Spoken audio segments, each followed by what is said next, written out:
With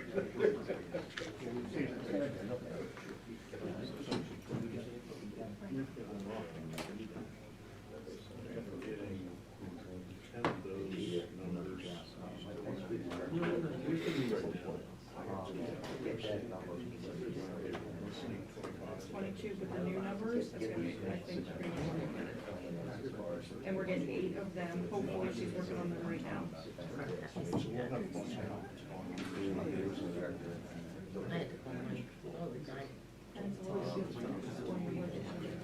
I get it.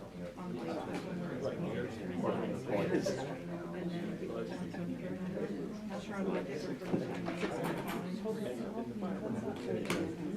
Not that, no, everyone's told me the number, which is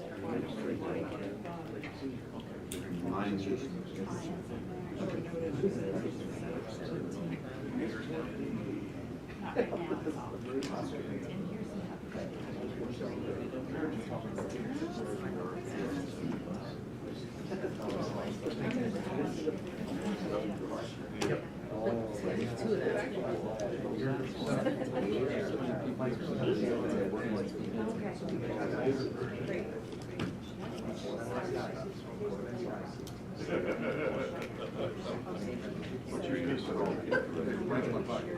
I stole my Robin.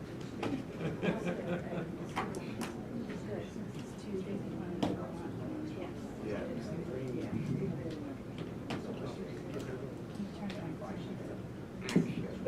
Good morning. Begin our work session for Tuesday, March 17th, 2020. We have bid openings to start with today. Nikki Gottschall, there's bid openings for LC Bridge Building Engineering Services, and I attached the list of bids to the agendas. Perfect. So if we could just follow along, there's 9 of them. The first one is for GAI Consultants.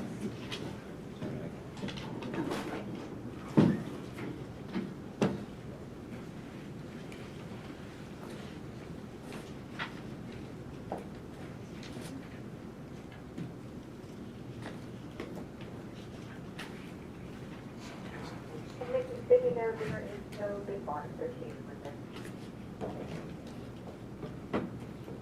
Nikki, did you hear that? There's no bid bonds. Yes, Yes. Nikki and I already Yeah, already. communicated about that, yes. You're joined on the phone by Maya Toon. So the grand total is $2,611,493.40 for this one. 2,600,000. 11,493.40. Thank you, Senator.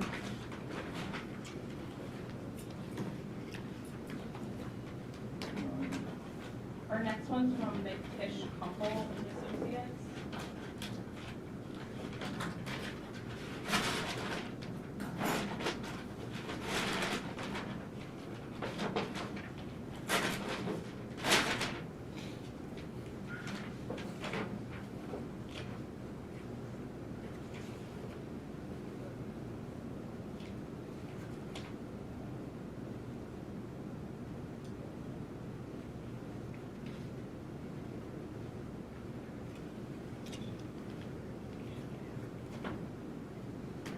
That grand total is $3,080,919.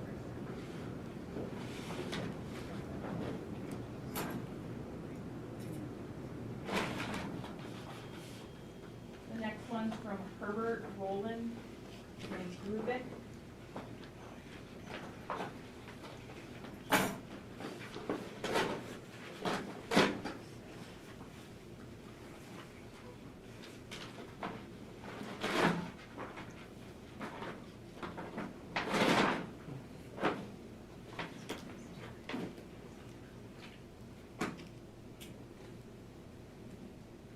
That's $1,285,900.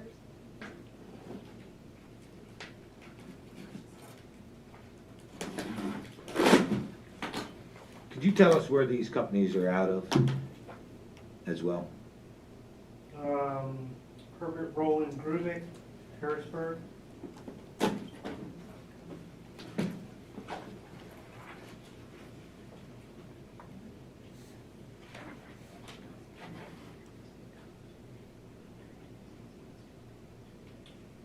GAI Consultants, Homestead, Pennsylvania.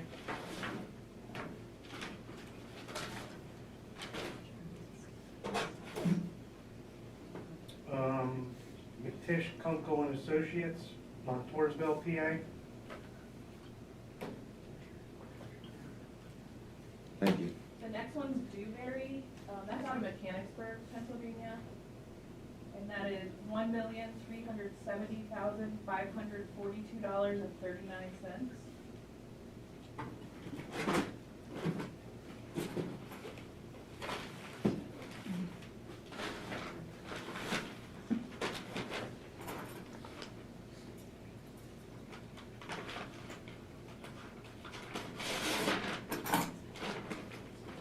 The next one's Larson Design Group.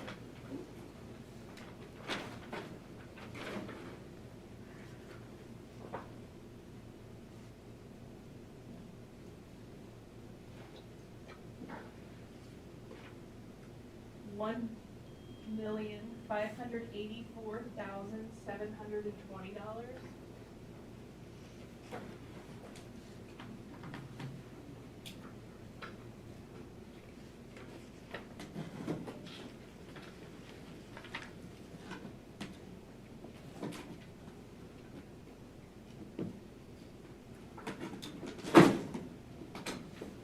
The next one's from Jeanette Fleming.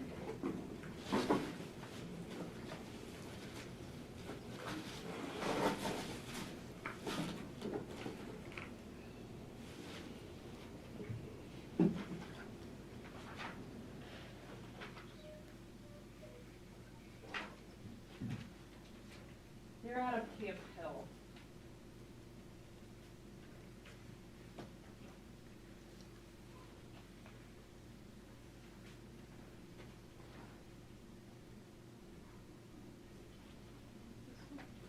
Do they still have a local office here? They did up on Old 220.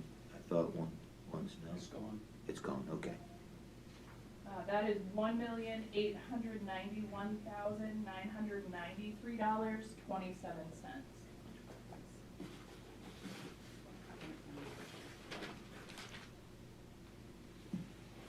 The next one is DeWood. They're out of Harrisburg.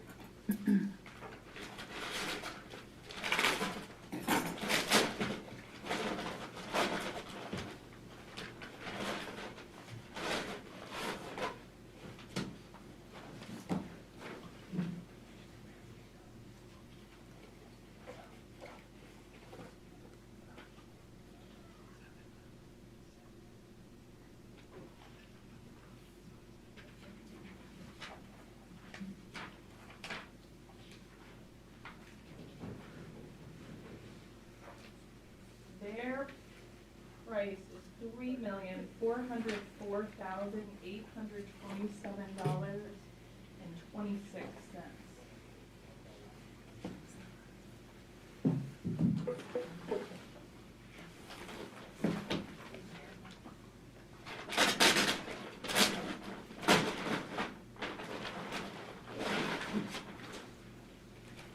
The next one's Bassett Engineering. They're out of Montoursville, Pennsylvania. Their price is $747,345.46.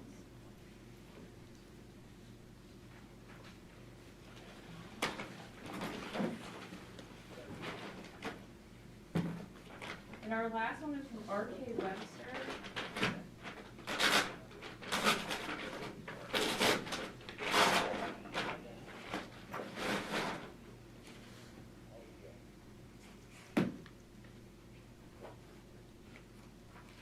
They're also out of Montoursville.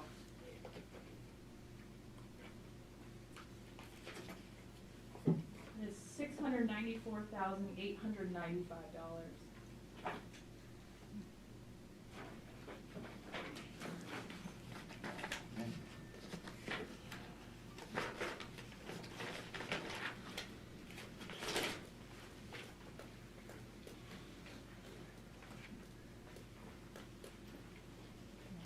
Thank you. Thank you. We'll move on. With those bids, if you could, Nikki, would you please provide those to Kristen? She will sign up on them, and then we'll get them starting in the process with planning and get them posted to the website for review. Hey, Maya, Yes. how many bridges were included in this? I don't recall. if they were. 17. 17. 17 bridges, okay, and, did we have an estimated, just an estimated cost of, what we were replacing them? That the funds needed to replace them? We did originally. Mark Borowski had that. He had estimated anywhere between $700,000 and $1 million, $700,000 to $1 million. So I think, you'll see that spread, which we saw today. So it'll be interesting to really get down into the meat and potatoes to see how each work session. The bid itself was a very complex bid, and there's several work tasks that they have to work through. So that's going to be the challenge, to look at all of those, to make sure they're encompassing all of the work requirements. And by looking at some of these bid prices and seeing anywhere from about well, I'm gonna say a 10% to as high as 40-some%. And the bundling seemed to be against the principles of why we're bundling. Right. We were Right. bundling to And save yeah. money. So. Exactly. So I'm just, what I'm trying to, in public, for the public disclosure, it was this put out in a manner of clarity? Because to me, these prices are a little high for what our expectations were, the savings. But we expected savings in the bundle.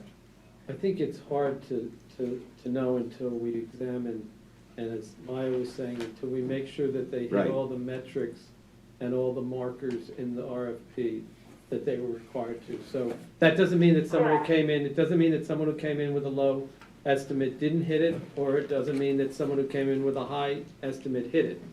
We won't know until we look at all of them and really see whether they did everything that they're supposed to do.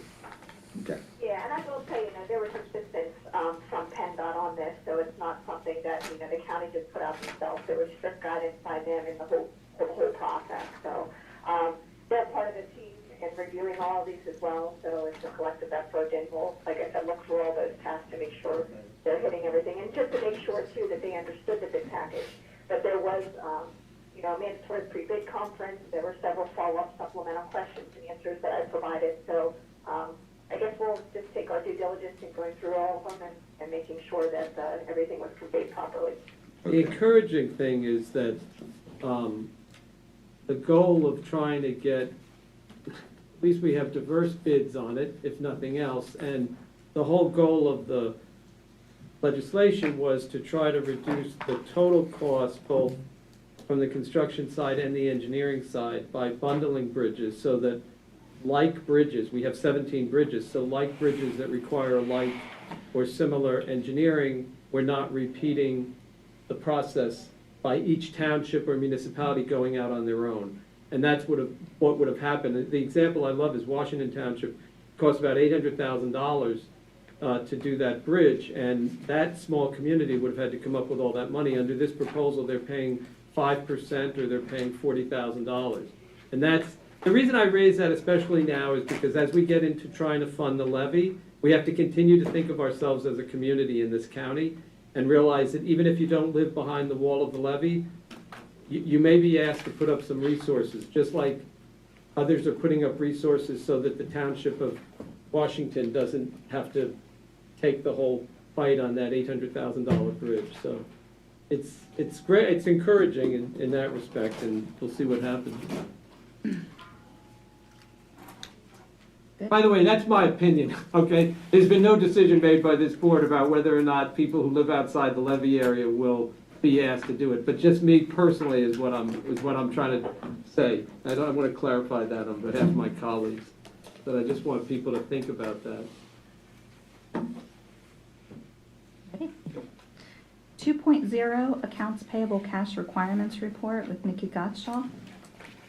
Morning, Nikki. Good morning. So we have two cash requirement reports on, this week's is $555,143.01. And then next week, their, commissioners meeting was canceled due to CCAP, and I understand CCAP is canceled, however, there's no fee. So there's another report on there for their approval. Thank you. Did you have any Thank you. questions? Good. We- All right. Don't we need a motion? I'll move to Yeah. approve the cash requirement through March 25th in the amount of $555,143.01.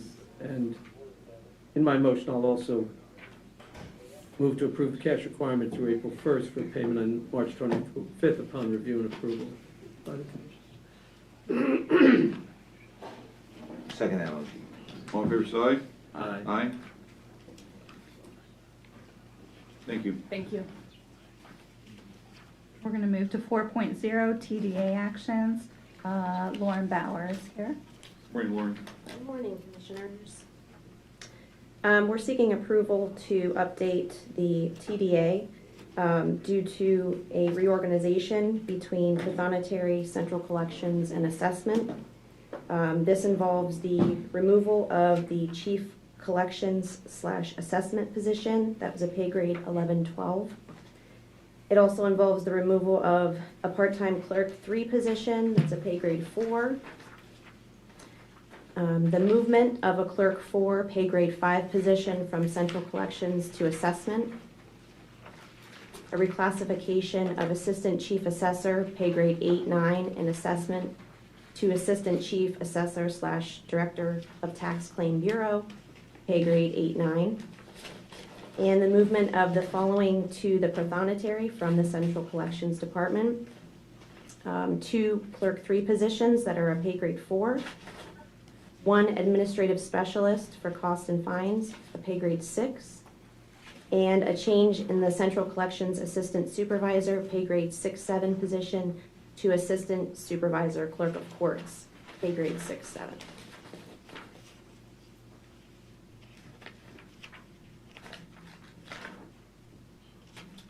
Okay.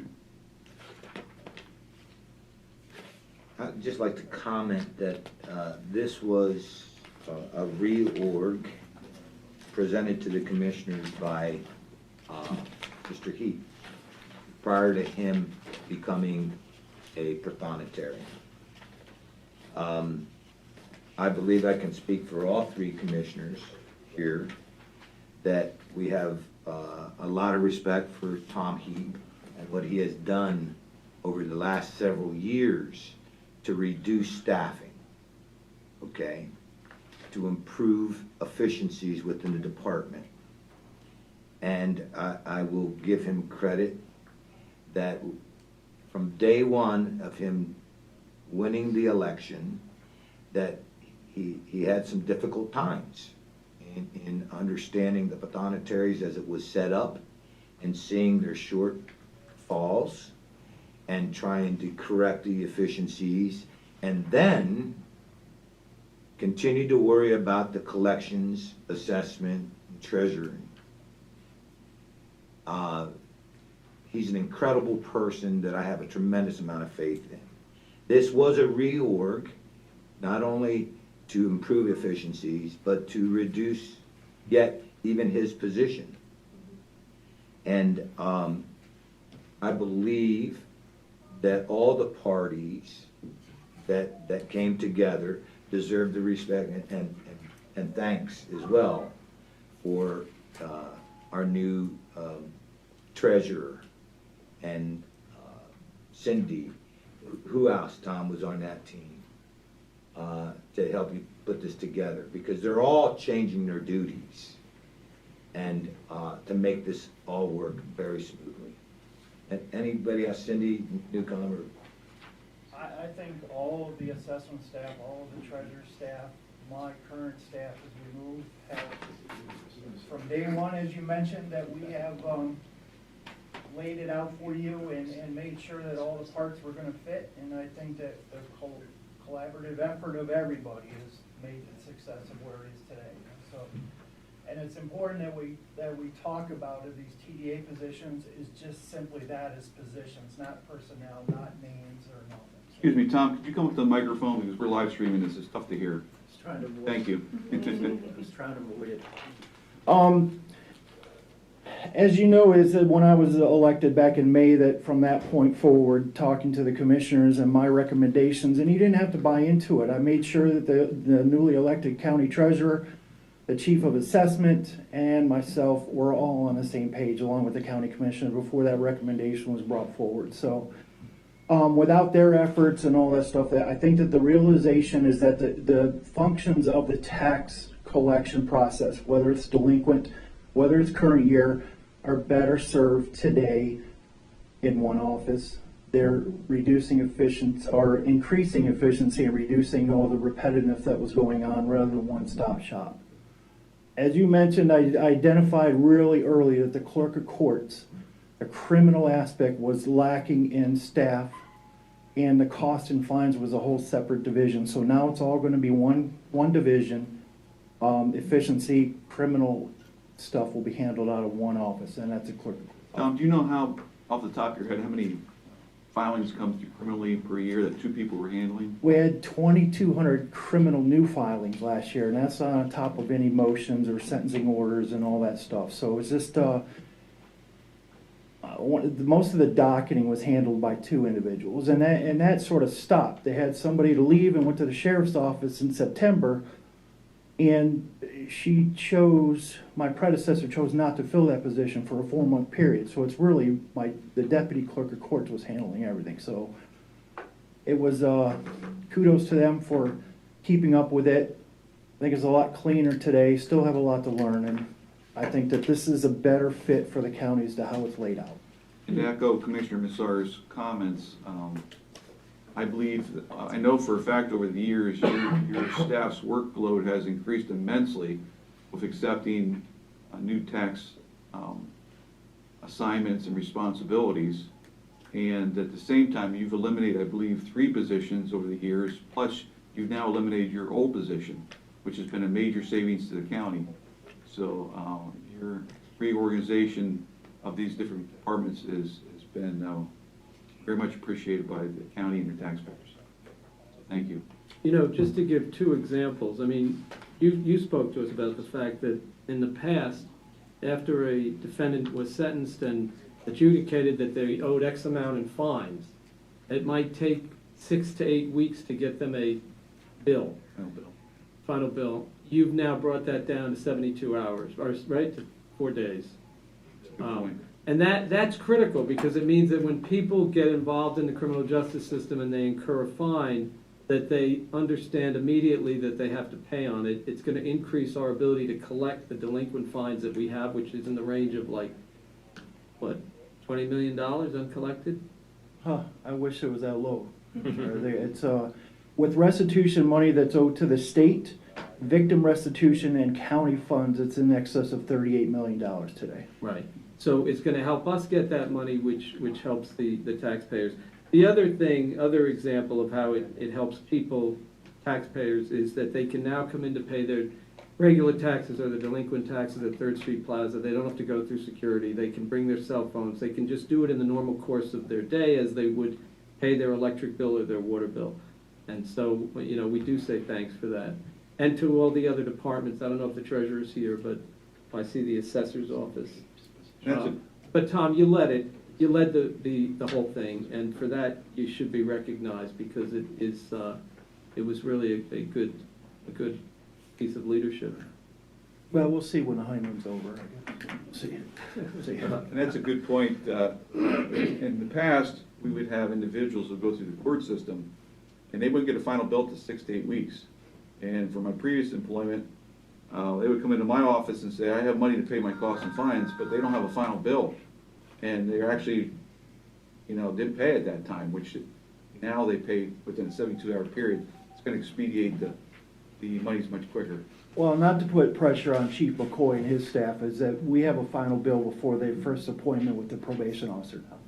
So that's important. That's a goal. Yes. So when they walk into probation office, they know exactly how much they owe. Problem is, they can't afford it. We're getting, the payment schedules are like $20 a month on a $2,200 bill. So, True. But at least they're starting from day one, yeah, so. should be. Right. All right, thanks. Thank you. It's tough, commissioners, to describe the efficiencies that we've seen working with that office as elected officials, that you can't, it's not tangible, you know, you can't put a dollar value on it, but it's amazing when we have a particular issue and it calls me to Tom, and how quickly an easy problem is found to be an easy problem that he fixes, or we come together and we work on it on behalf of the county to lessen the workload and increase the efficiencies. It's just, I really can't describe it, but he's been an incredible asset. I don't know if it's legal, but we're doing it. Now, don't say that. We know it's legal. We wouldn't do something that wasn't legal. And we'd be remiss not to mention HR, because that's not easy to keep everything, straight, Right. so that everybody feels like, they got their fair shake. Tom, the solicitor over here pushed the mute button when you said that. Yeah. All right. Yeah. Good. I'll move to approve the personnel items in 5. Oh, I'm we're at the sorry, TDA. We're still on the On the TDA. TDA, right. TD actions. I'll move to approve the TDA actions under 4.1 in the agenda as read by the deputy. I'll second that motion. All in favor, say aye. Aye. Aye. Thank you. No, thank you. Thank you very much.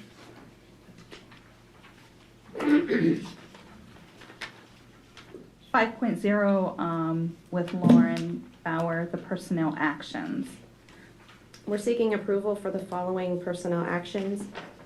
In assessment, Mark J. Anderson, reclassification, full-time Assistant Chief Assessor / Director of Tax Claim Bureau. Salary $49,033.26. This would be effective March 22nd of 2020.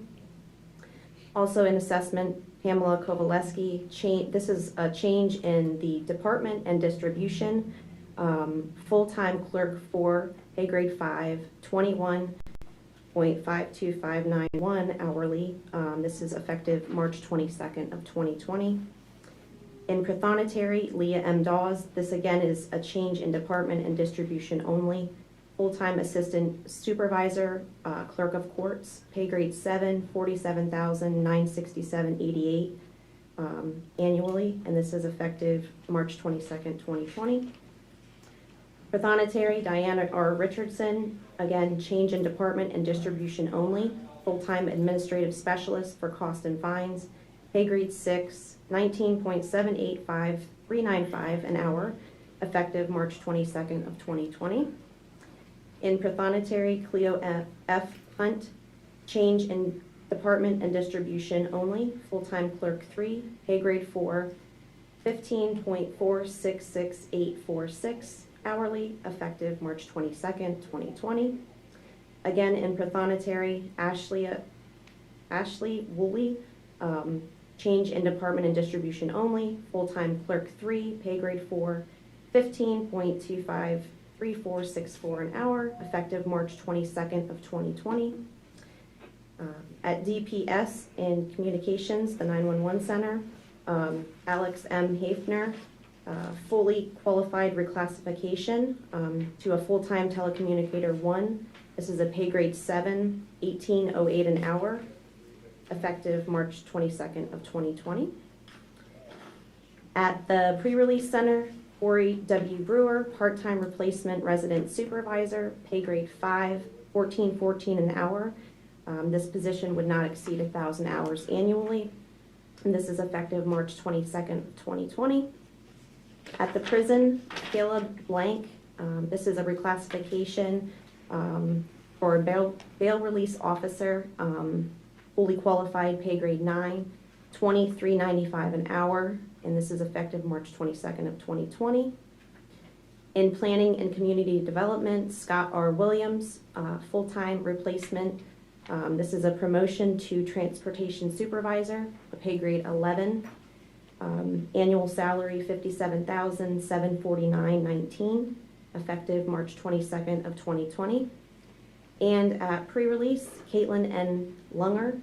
This is a full-time replacement female resident supervisor position, pay grade 5, $15.22 an hour, effective April 5th of 2020. I have a couple questions for you.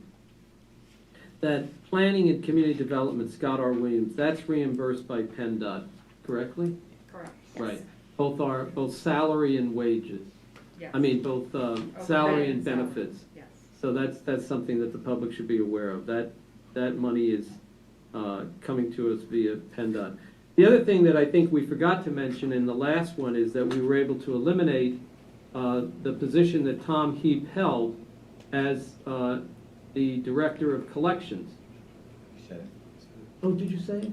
I'm sorry, I didn't hear it. So that's good news. I'm just pointing this out for the Yeah, public. that was the first item on the, Yeah, okay. under the So TA. that, because I just want the public to understand that the overwhelming majority of these are just the reclassification we just talked about. Exactly. People are moving, and so they're getting a different title. They're not incurring new Okay. charges. Any further discussion on the personnel actions? Have a motion to accept. I move to approve. I'll second. All in favor, say aye. Aye. So hereby moved. Thank you. This time we will adjourn, Okay. recess the commissioners meeting and convene the salary board. Should have brought some water with me. This is salary board action to approve the updates to the salary schedule. First of all, due to the reorganization of the Prothonotary, Central Collections, and Assessment Departments. Again, removal of a Chief Collections / Assessment position, which was a pay grade 11-12.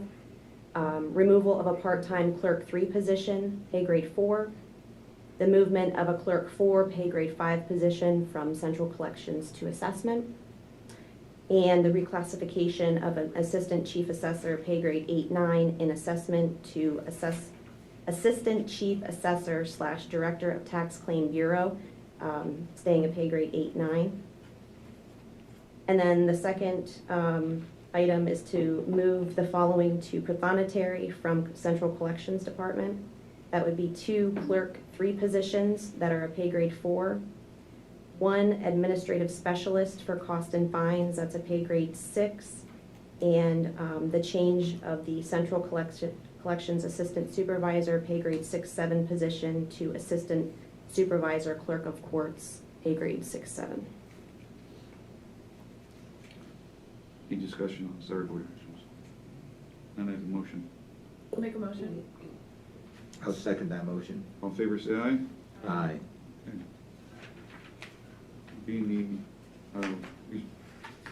Reconvene the commissioners meeting at this time. Thank you, Commissioners.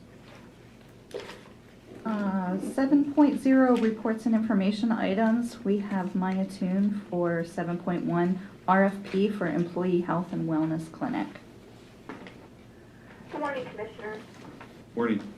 This is proposals that we are seeking unqualified medical providers to provide employees and dependents with quality medical care at no cost as an adjunct to the county's health insurance program.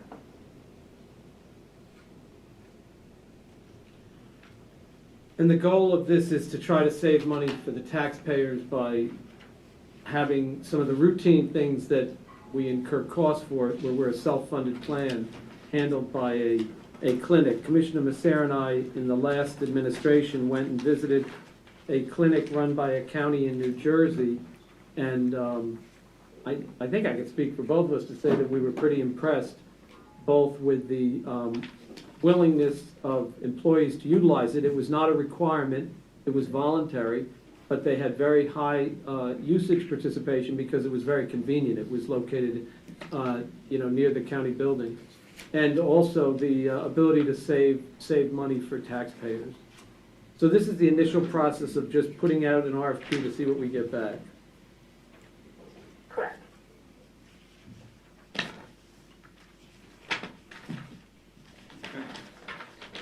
All right, we'll move on to 8.0, the action items, so that we're not interrupting each other through the speakerphone. Mine 8.1 to 8.12, so I'm just going to let her go through those. The first one I have is with McCormick to award solicitor services for Tax Claim Bureau. There were 2 bidders associated with this RFP, and McCormick came in as the best responsible bidder. 1 second, Maya. Sure.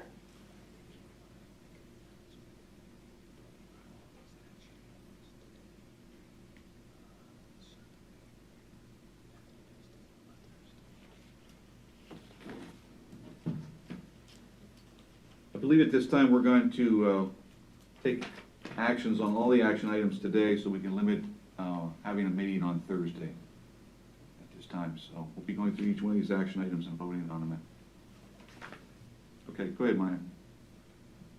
Okay, 8.2, this is a 3-year renewal agreement with Johnson Controls. It's for the test and inspection of fire alarm system at the prison. The total amount for the 3-year period is $15,807, or yearly at $5,269. So this is I don't want to say a perfunctory, but this is a regular item that we always approve. Yes, renewal. Typically, we have done it on a yearly basis, but what we have found in negotiating is that I had better leverage if we did a 3-year. I'll move to approve. Yeah, I'll second it. All in favor, say aye. Aye. About Do we need, 8.1. do we need to? Commissioner, back up to Oh, yes, we do have to go to Yeah. 1, yes. Okay. I'll move to approve the award of the RFP to McCormick for the Tax Claim Bureau. I'll second that. Is that because he's sitting next to me? No, it's because they were the low bidder. I'll second that. All in favor, say aye. Aye. So 8.1 and 8.2 are both carried. 8.3.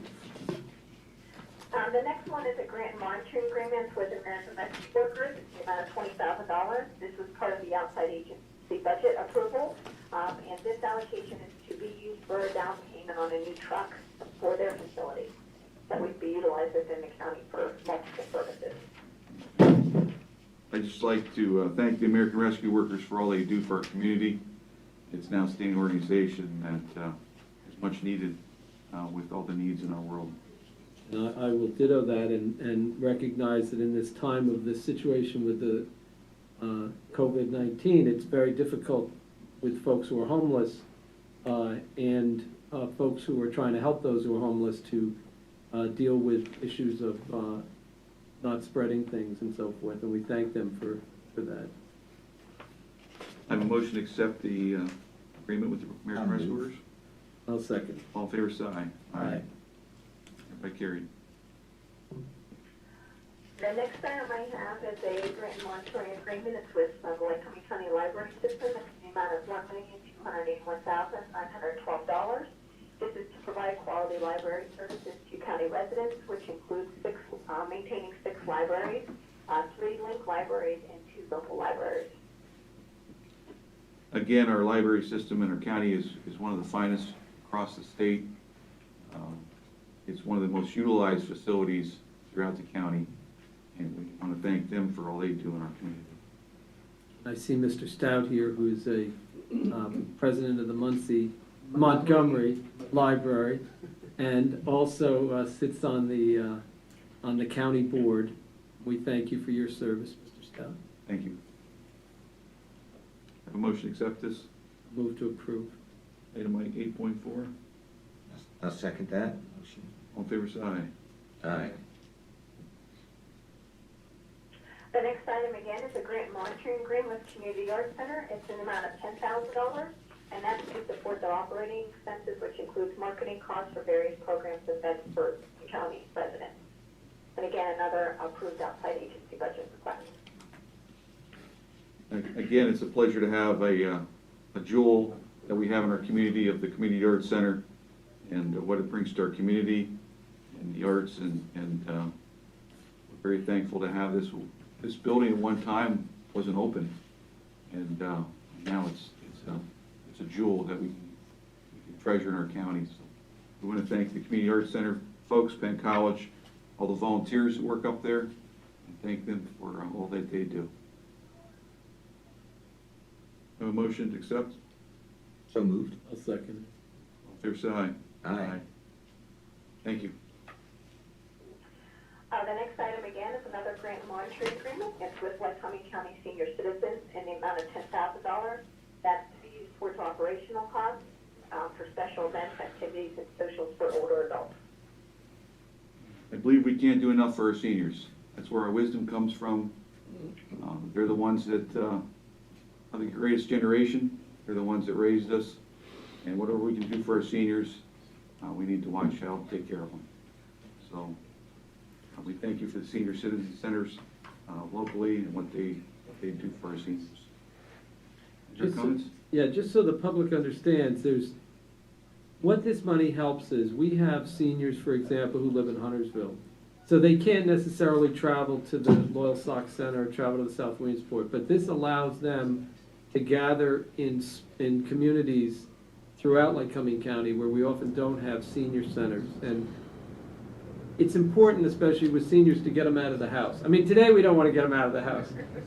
Today we want our seniors to stay in their houses. I mean, I'm being serious about that, but because of this virus. But in general, isolation is one of the biggest problems facing people as they age. And so it's great that we're doing this. I'll move to approve.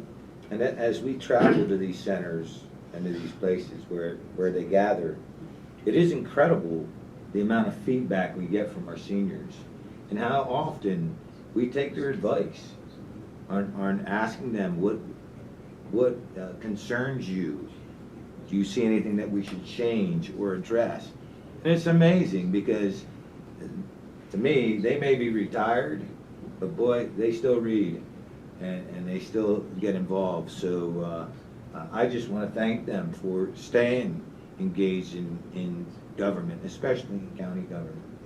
And through their life experiences, we can learn, and the ones that are fortunate enough to still have their grandparents around, to sit and listen to your grandparents and the wisdom they can give to you is priceless. Have a motion to accept. Okay, I'll second. All fair side? Aye. The next item again is a grant monitoring agreement with Lycoming County Fire Police Association. It's in the amount of $2,000, and those funds will be used for training and education for our local fire police officers. If I asked the average person on the street who are the fire police, they probably would not know.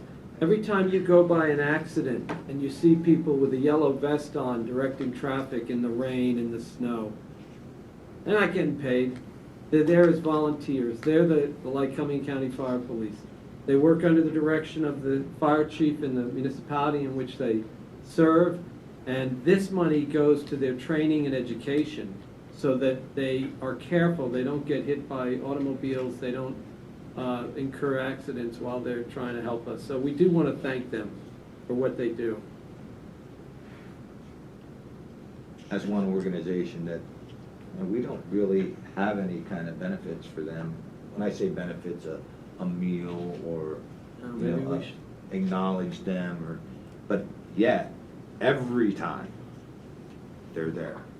Or Once in a the while. parade. Yeah. The Little League parade. Any When you, parade. not just an accident. Yeah. When you watch the Little League parade and you see the folks who are making sure that the streets are closed. Commissioner, that's a good idea. Maybe we should try to find a way to recognize them. And I know that I told them that Sheriff Lusk was ready to volunteer, and they said, oh no, we gotta keep him as the sheriff. You know, Maya, maybe you can look and see if there is a month of the year when they recognize fire police. And you know how you've put together your list? And see if we can do that with some certification or something, proclamation. I think it should be a month of the year to recognize the sheriff. Sheriff, we see you here and we recognize you every meeting. That's the problem, we do recognize the sheriff. Sheriff, we hit the mute button on that one. Counselor turned on. Okay, a motion to accept the agreement with Lycoming County Fire Police Association. I'll move to accept it. I'll second that motion. All fair side? Aye, so Aye. carried. The next item is a grant and monitoring agreement with Lycoming County Industrial Development Authority. It's in the amount of $3,000, and that will be used to help offset the cost for their 2019 audit. It is a far cry from the 7,500 we used to pay, isn't it? That is true. Okay, very good. A motion to accept the monitoring agreement with Lycoming County Industrial Development Authority. I'll move with no further comment. I'll second All in favor, say aye. it. Aye. So carried. The next item, I just want to real quickly let you know that there's an error in the amount. Instead of 55,000, it should be 45,000. But this is again a grant and monitoring agreement. It's for Legacy Act 13 funds for Veterans Memorial Park Commission, and this is for phase 2 of the project. And this is to help them to install a new entranceway in that area. This is accompanies the first phase, which was to install monuments and landscaping brick pavers in that area. So I notice in the document itself, you have, right, you have 55,000 in one whereas and 45,000 in another whereas. Correct. Right, Yeah. okay, and then you have at the final juncture. These Act 13 legacy funds are for parks, and that's what this is, so that's great. You want to go into the Memorial Park up there? I mean, if you'd like to make a couple comments because it's. Yeah. Yeah, you know, and we should recognize John Markley and the others from the Lycoming County Veterans Association who have been working very hard with putting this park together. And if you can, you should take a trip up there. It's right in the west end of the city. I think everyone knows where it is. But they've done a fabulous job of recognizing all of the people in Lycoming County who have served one way or another, going all the way back to Civil War, and I'm not quite sure if they got the Revolutionary War yet. I don't think so. But they're making a point of each one, and of course on Memorial Day there's always the service that they have there, and I would encourage you to try to come out in May this year to that. But we really want to thank them. Again, this is something that they've done. You know, our job appropriating funds is not the heavy lifting. It's all the work that the veterans have done to not only just organize, for example, getting the pavers and getting the monuments, and now you see they're trying to bring the plane. Penn College has donated a plane from I think the Vietnam era. But also physically, they're up there making sure the lawn is watered. The grant that we gave them last year allowed them to put in a well, so that they can have water for the flowers and for the grass and so forth. And I don't believe people understand what they've accomplished and what it looks like. You go down to Washington D.C. and see their memorials down there, and it's very impressive. Okay, ours, I'm not going to say rivals that, but I'm going to say it's got to be one of the nicest ones locally in the whole United States. You know, for a small memorial to our veterans, it's quite incredible. It's very important that every community has pays some type of a tribute to our veterans. So this is one of ours, and it's a beautiful one. And again, we can't thank our veterans enough for their service. So at that time, can I have a motion to accept the monitoring agreement with the Veterans Memorial Park Commission? I'll move to approve. I'll second All in favor, say aye. Aye. So carried. The next item is a grant monitoring agreement again with Williamsport Regional Airport. It's in the amount of $125,000, and this is the local share of the FFA grant to help with that cost.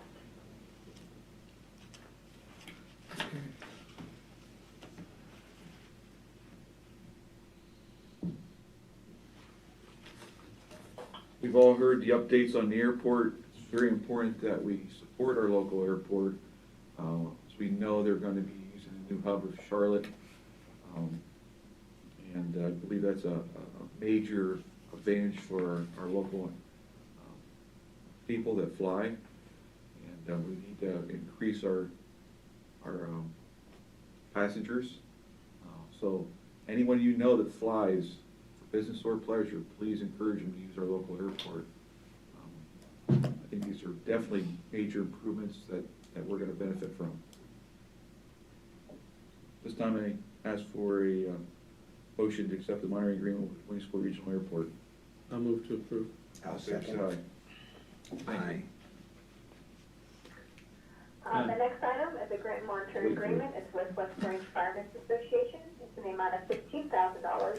That again is used for operational needs to support the Lycoming County Fire Department. I'll move to approve. And I want to make a little bit of a correction, that, you don't mean the Lycoming County Fire Department, you mean the West Branch. West Branch. This is the, West Branch. yeah. Fire. We don't have a fire department per se that's Lycoming County, but this is an I'm organization. saying countywide. Countywide, that's exactly right, Madam Toon. I'll move to approve the agreement with the West Branch Firemen's Association. I'll second that motion. All in favor, say aye. Aye. So carried. The next item is a grant monitoring agreement with Fire Tree Place. It's in the amount of $40,000, and that's to support operational needs such as transportation services and after-school enhancement programs, as well as partnership with the Boy Scouts.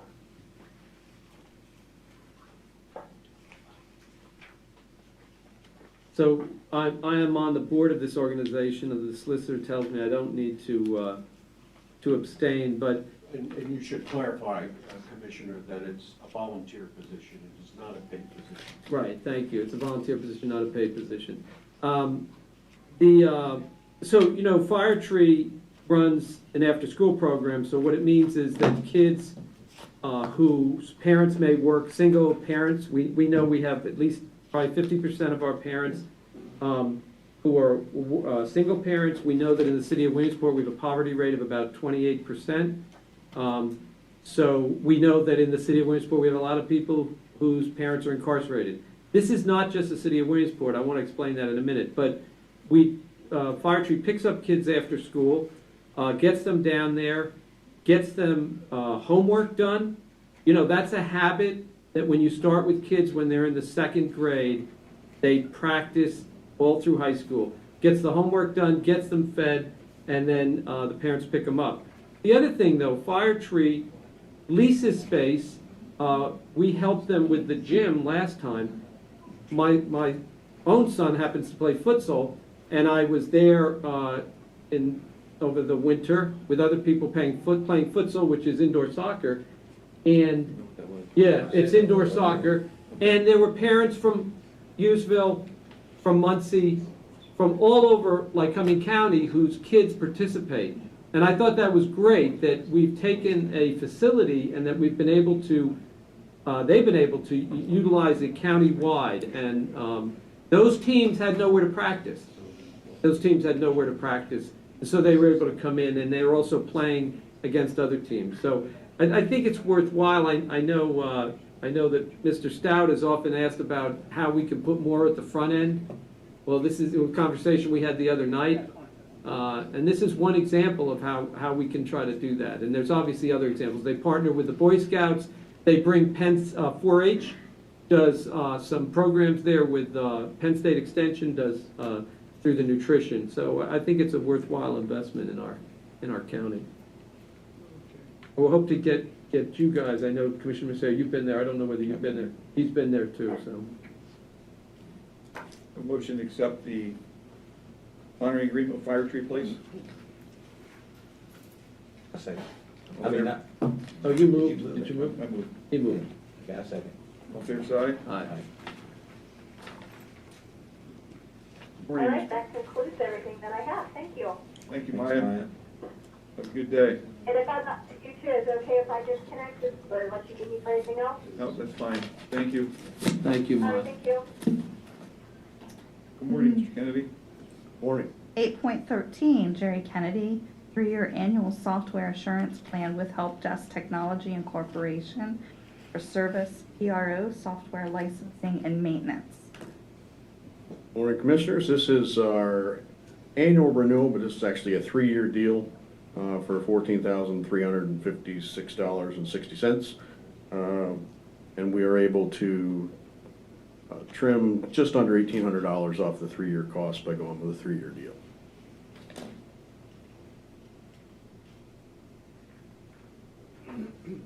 Any discussion?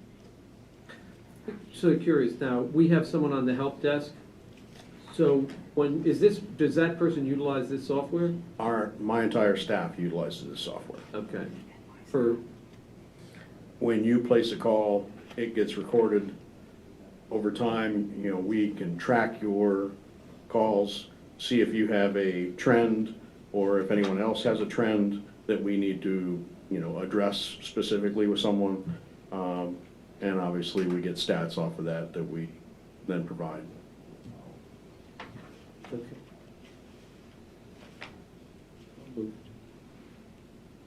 I'll move to approve the software insurance plan. I'll say. All in favor, say aye. Aye. Aye. So carried. Thank you, Jerry. 8.14, Shannon Rossman, acknowledge and support the Union County Board of Commissioners to serve as lead applicant for the Appalachian Regional Commission. Good morning, Good morning, Commissioners.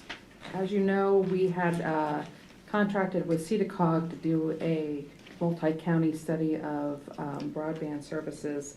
And now that that study is almost complete, they have recommended that we utilize some of the available funding opportunities out there through the Appalachian Regional Commission and also through the state. With that, Union County has agreed to be the lead for the grant application, and Northumberland and Clinton and Lycoming County would like to sign on board with that. So you have a letter that needs to be signed so we can get it back to CEDACOG for them to apply for the grant by March 27th, I believe. And what this will do is help to create a public-private partnership using ARC funding, using state funding, and then using the private entity funding when we go out for bid for the project to expand broadband services further than it's currently available in the county. This is very important. It is one of the most important issues that we've heard from constituents, and it's a start. It's a Right. start. It's a beginning to try to build out the internet service. And the focus for the grant part of it is it will enable everyone who is within those initial areas to access additional broadband capabilities, but we specifically are targeting business buy-in, small business buy-in, or any businesses in these areas that are just past good broadband capabilities. So as we continue to expand outward, more people and more businesses will have those capabilities. And I want to say, if you look and you don't see your community here, please be patient. We have to start somewhere. And this effort to get this grant is the beginning of that. Right. And the study that the commissioners were involved in with the other three counties is available on the county's website for people to look at. That's a good point, thank you. Gives them a better idea of how the service would be expanding from where it currently is.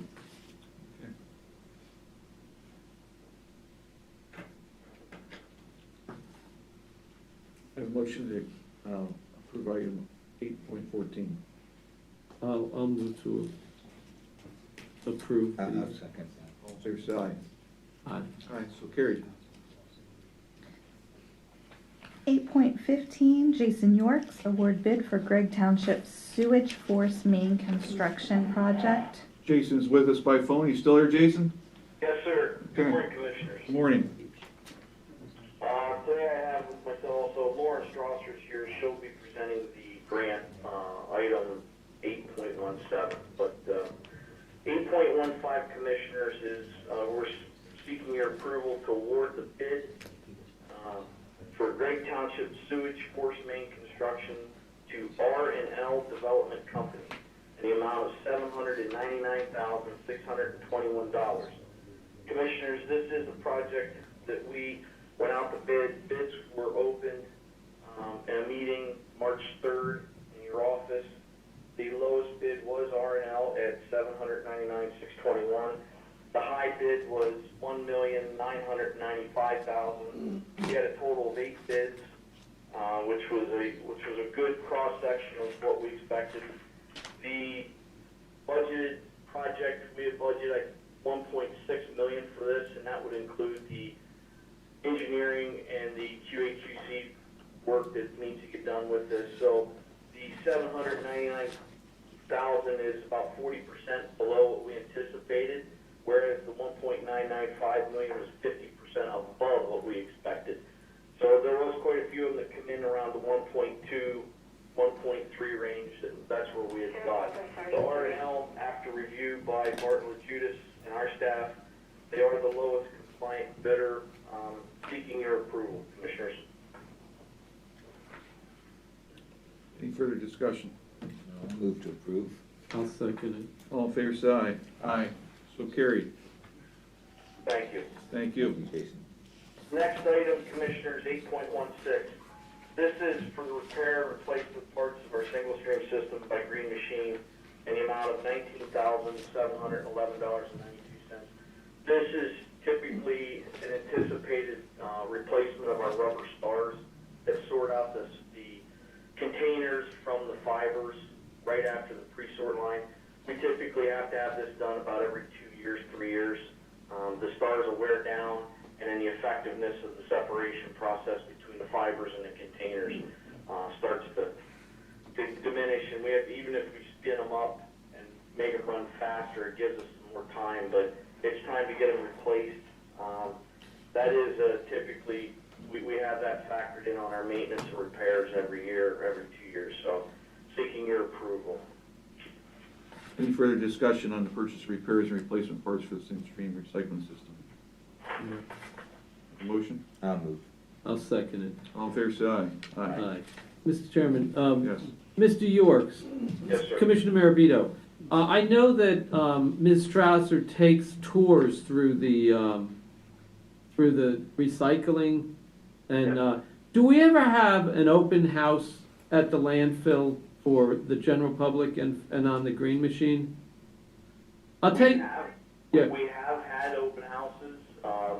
Currently, right now, as you can understand, we've suspended all the tours. Right. And most of the schools aren't even in session right now to take on a tour. But yes, we do hold sessions.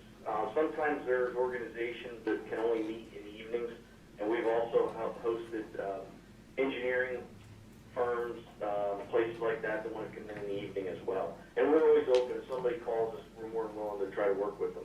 Yeah, I was thinking it might be good if we could do, and I don't remember the last time we did sort of a general open house to the public. I think the public needs to first they need to just see that machine and understand what it does, but also I think it would be part of a process of trying to educate the public about how they can do their bit. That landfill puts a lot of money into the general fund, and if something maybe we can think about, an open house where on a Saturday people can come down and just see it and get better educated, so that they can understand. There's, over the years you hear all sorts of rumors about the landfill, et cetera, and one of the best ways to put those to sleep is to educate people. So just something for you to think about. Once this crisis passes and once we're back to life as usual, I think it might be something to think about. Not a problem. We can do that. All right, I will hand over item 8.17 to Lauren. Good morning, Commissioners. Good morning, Lauren. We're seeking approval for the DEP 902 recycling grant, and this is reimbursement for recycling equipment for processing and collection. There's about 18 items that we have on this list. It's a 90% reimbursement through DEP. We put in a 10% match, and the amount is for $349,485.59. And just recently, DEP had put us to a limit within the past 5 years, so all of the equipment on here has been done or replaced within the past 5 years. So this is a 90-10 match. Yep. Okay. It's available in about 2 years. Any further discussion? Have a motion to accept. I'll move to approve submission of the 902 grant. Second. All in favor, say aye. Aye. So carried. Thank you. Commissioners, we'll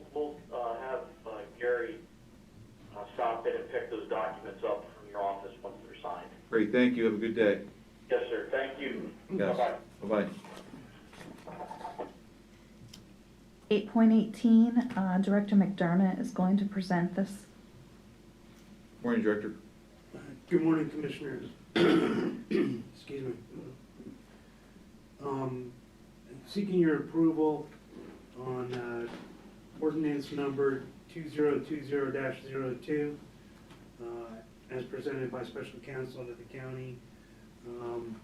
The proposed bond ordinance would authorize the issuance of general obligation bonds in order to refinance for debt service savings all or portions of the county Series A and Series C of 2012 general obligation bonds, as well as the outstanding 2011 revenue bonds of the Lycoming County Recreation Authority.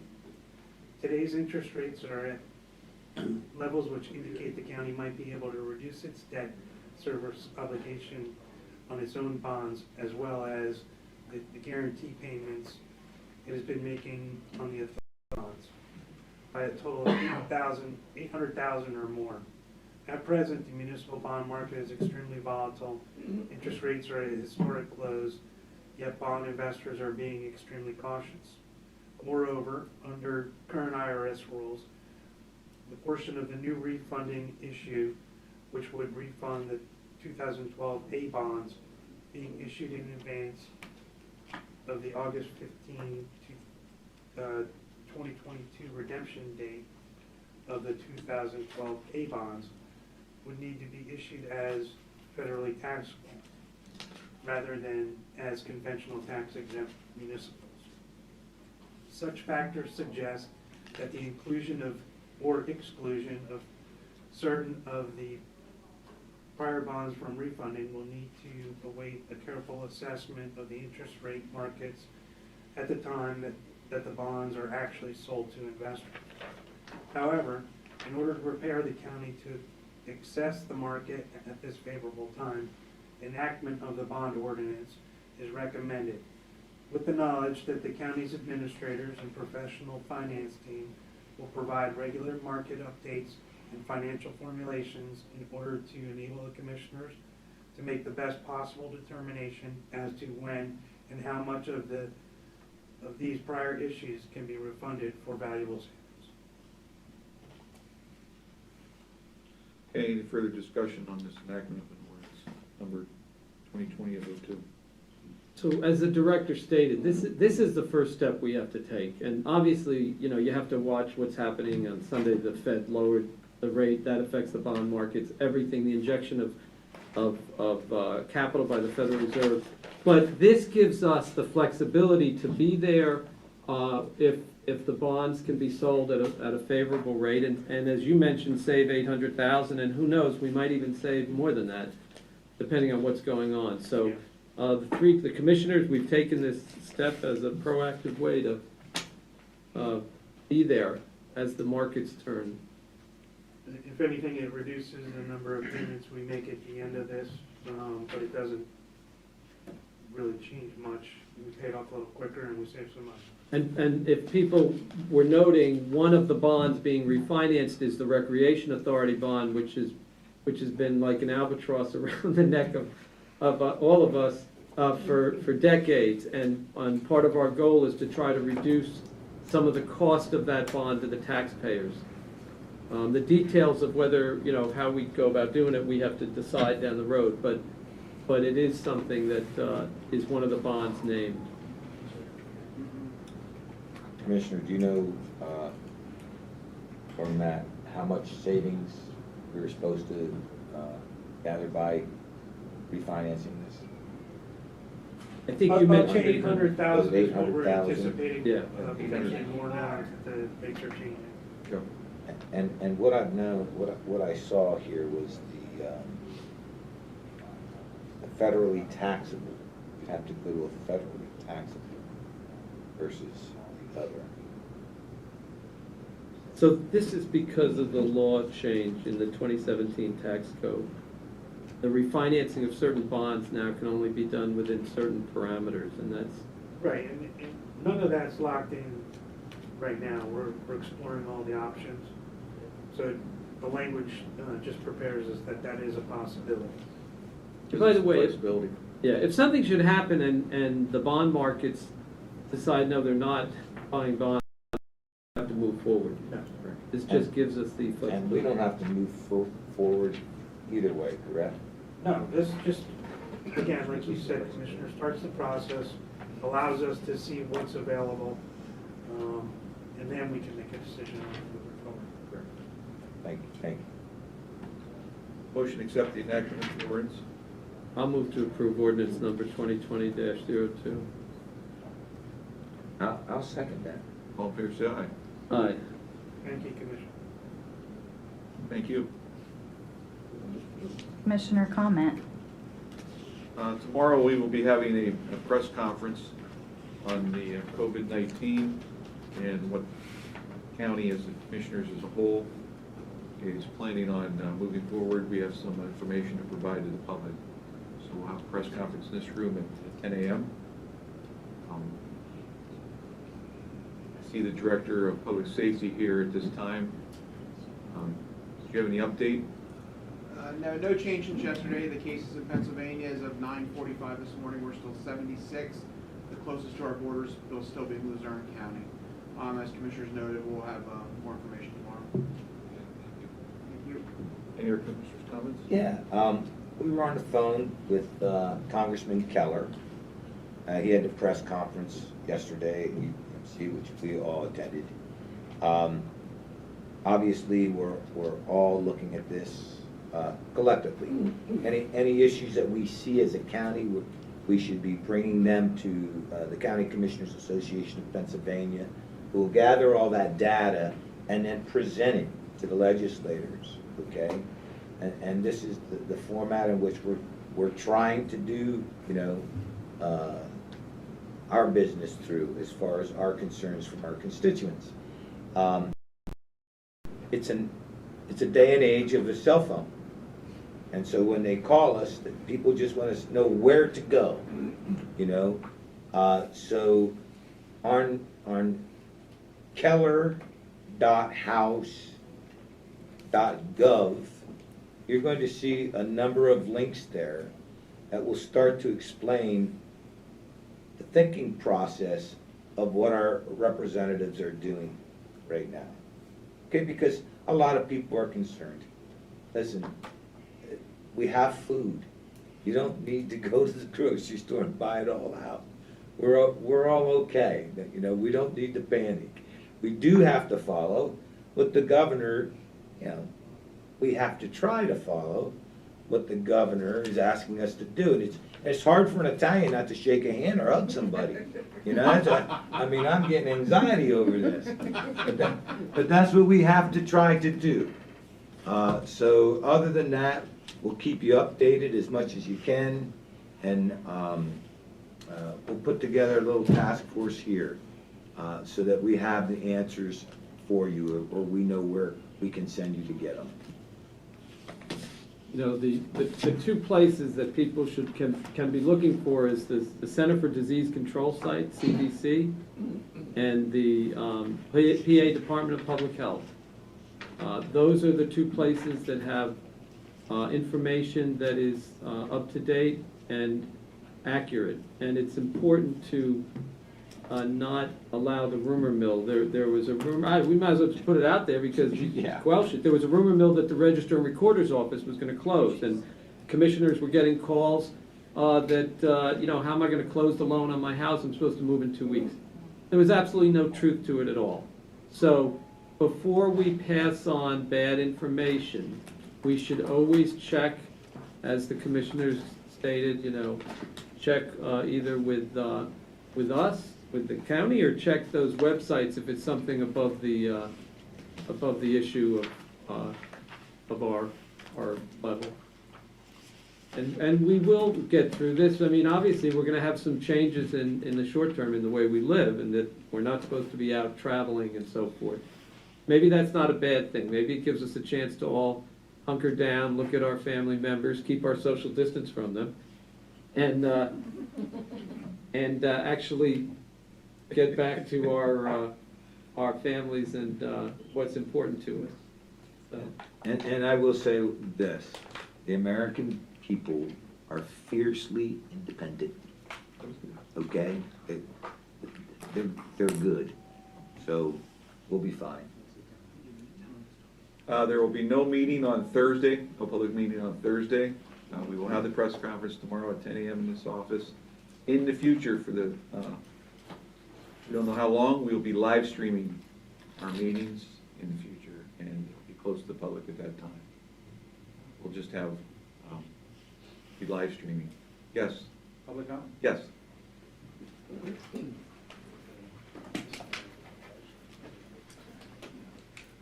For the record, Larry Stout. Larry. There is a glaring absence of green among you all, and, all right. My wife reminded me His this morning. shirt is So green. St. Patty's Day. Happy St. Patrick's Day. Yes. Green? Also for the record, I am the president of the Board of Trustees of the Montgomery Library, not Muncie, please. Born and raised in Montgomery. And I'm also, of all things, president of the board of the Historical Society. And we were inspired in January because we opened a time capsule. We thought, oh, we'll start a 2020 time capsule. And we were, doing this stuff, and we realized that if ever we're living in a time of history, it's right now. This, I mean, in the last 100 years, I can think of Pearl Harbor, Kennedy's assassination, 9/11, and now. I mean, these are the type of events where stop America dead in its tracks type thing. Well, what we are encouraging people in our municipality to do is to keep journals. And what we're going to do is take those journals, hack them in the time capsule, and unlock it 50 years from now. Because 50 years from now, this is just going to be reports of stuff that happened, but you're not going to know what people were feeling. What were people going through during this time? We had an event where we were reminiscing the 72 flood. Lots of pictures, lots of stuff, but we brought in people that, went through it. And what was it like when your home was flooded and you had to, I was housed in a Montgomery school in the cafeteria. We slept on a cot. What was it like where you didn't even know when you were going to be able to go back to your home, and what it would even be like? The reason why we know so much about Civil War battles, if you ever studied the Civil War, there's just an enormous amount of information, is because soldiers wrote letters home. And so we have all this enormous amount of history because people wrote it down. So, and I would like to offer, if you gentlemen want to preserve yourself for posterity 50 years from now, you're dealing with stuff that there is no blueprint, there's no book on this, you're winging it. Forgive me, but that's the truth, and everybody is. And I even met with Jim Webb yesterday. What are we going to do? Are we changing anything? Give me some, I know how to write, but I don't know what, give me direction. And so I think this is my just comment, that we ought to really appreciate the time we're in. I know we're trying to get through it, but future generations are going to look back, and they might have a similar experience. Something could happen, and they're going to say, wow, they got through it in 2020. I wonder how. And so if we sort of do that, we will make a pledge to you that if you do write anything down, put it in a sealed envelope. It'll be unsealed 50 years from now. So any kind of deep, dark secrets you want to put in there, that's fine, because, I'll be 117 when we open it, and, but that time I probably won't care, but anyway. Thank you. That's a great idea, and I both the idea of the time capsule, but also the idea of all of us writing it down, because there's something very cathartic about writing things down, which it helps people deal with what they're going through, right? And I think that's really good advice for everyone in the public. When are you sealing that time capsule? Well, I would say tomorrow. We don't know, because when the crisis ends, then we'll know, and we can do it. But while it's ongoing, probably we're thinking the fall, would be a time when things will settle down, and then we'll probably do it then. We originally were thinking of the Stone Church event in May, but we're probably going to have to end up canceling that. So it might even be, we might even do it at the Christmas service, who knows? But something like, some event that would be noteworthy, we'll try to. And it's a great idea, because history, we learn from history so much. Yeah. And my parents grew up in the Depression, and they shared that with me. And my oldest brother had polio when he was less than a year old. And I remember my mom talking about that epidemic of polio, and you didn't know who was going to get it next. And they came to her house at the time and nailed on the front door, "House is quarantined. You were not allowed near that house, and you were confined to that house." And that was back in the early 40s. So that's probably the last major epidemic that we experienced of this magnitude. Good analogy. And my brother was the first actual polio death in Lycoming County, 1949. So yeah, and my family could never talk about it. Never talk about it. I would have loved to known. I have a baby book that I discovered in an attic and just looked through it, and all of a sudden at age 2, there's no more pictures, and I wonder, who is this person? My mom started crying. It would have been nice to know more. But anyway. Well, and along the lines of what you're saying also, I think it's important for all of us to take this in stages, Literally, the next 2 weeks is a stage, is a time, and then we see what happens, and we move from there to the next 2 weeks or 30 days. And don't try to eat this elephant all at once. Just look at what we're being asked to do in a 2-week period and then another 2-week or 30-day period. If we do that, we will move through it and we'll take the steps we need to keep everybody safe. If we try to eat it as an elephant, actually that is the way you eat an elephant, right? One piece at a time. So anyway. Thanks, Mr. Stout. Any other public comment? Yes, sir. Good morning, Commissioners. Morning. I am Mark Anderson. I'm the Deputy Chief Assessor for Assessment. Morning, Mark. With this morning's meeting that has occurred, I'm here to say that as of right now, listening to some of the comments that have gone on, as of right now, I am not going to accept the position that has been offered in front of me as the tax claim director. The primary reason for that is we talk about it, and here we had Commissioner Marabito say, these are just moving changes, people moving into new titles. Nobody's incurring new charges. I have taken on a whole entire office, 1/3 of Tom Heat, my predecessor's department. And I feel that discovering late last evening the compensation that was coming with it, in no great terms is in relation to the task and the challenges that have been presented before me. When this was first brought up and Tom ran for that office on the Republican side, I went to him and said, I would like to do this. I put myself out there when no other office really wanted it, nobody else really wanted it. And it is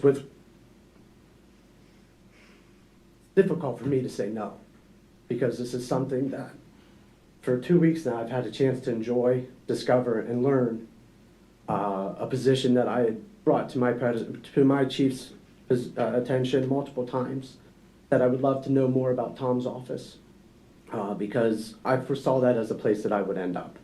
That was where I was looking to go. And, I will continue in the facet. I'm more than happy to talk more with you guys about this, but I will continue covering that office until any changes at that point would be made. But Mark, I want to apologize if my remark was construed to mean that people weren't taking on new challenges, and they absolutely are. And so I just want you to know that if that was how it sounded, I didn't mean it. I'm aware, and certainly you're correct that in all of this, we probably have not had as much communication with you personally as we should have. In retrospect, we've sat down with the treasurer, we've sat down with Mr. Heap. We haven't really sat down with you. And so, we can, take it a step at a time and see what you want to do. I mean, I'm glad you brought it to our attention. okay. But and also on top of that, I would like to put it out there that the ladies in the office, the front staff, Yeah. They are there for assessment. And now, as you can tell, I don't like speaking in front of a lot of people. And this is not a lot of people, but you know, they have taken on a giant task in themselves. We have a whole new software that we're learning, amongst all the stuff that is going on about our department as well. You know, here we have all our tax claim information coming in. You know, day one on March 2nd was our very first day in the office, and including an hour on Friday, I walked payments down to the treasurer's office in excess of $115,000. You know, so that office is very busy. It's very taxing. It's very new to us. But, you know, we're also, with this position, we're also asking additional people in that office that are there for one department to take hold and be, you know, be additional workers for this. And, you know, on their behalf, I hope we can look into something for them as well.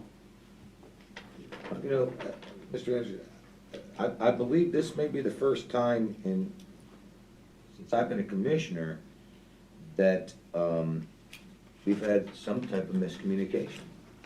Because typically, once we approve the post, we hear that somebody accepts the job. Yeah, and on my That is behalf, part I of the- found out last evening when the pre-agenda came out, you know, what the salary was going to be. Nothing like that was discussed with me, you know, and my part even was only just mentioning to Tom that I was very interested in the position. You Well, know, then after that, I will reassure you that we were not aware of that, okay? And we will certainly open up, you know, the dialogue, because we understand the enormous task that was done just to try to eliminate a department, because that's what they did. And then threw it in. So I don't want to say nothing's written in stone, but we can tweak it. I'm not saying we're going to I'm not going to say that we're going to change the offer, but we have to look at that. So, I appreciate your comment here. We'll be glad to sit down with you and Brooke and reevaluate everything. Again, this is something that we thought that was fine with everyone. We talked to other departments. We're still in the process of making decisions with those departments. Again, I think you may be the only one not brought to the table because Brooke came. And so. I mean, even on her behalf, you know, she was going to be here, but she had a small emergency. You know, that number, you know, that draft agenda yesterday was kind of the first that she's, you know, and so, you know, I know. So we'll get with you this week. We'll reevaluate everything. We appreciate you coming forward. Yeah, I didn't know the proper, you know, form to come through. You know, I knew this was an opportunity that I would at least have a chance, face to face, just to say something. Thank you for being so candid. Thank you. Thank you. Okay. Any other public comment at this time? Okay, hearing none, we are adjourned.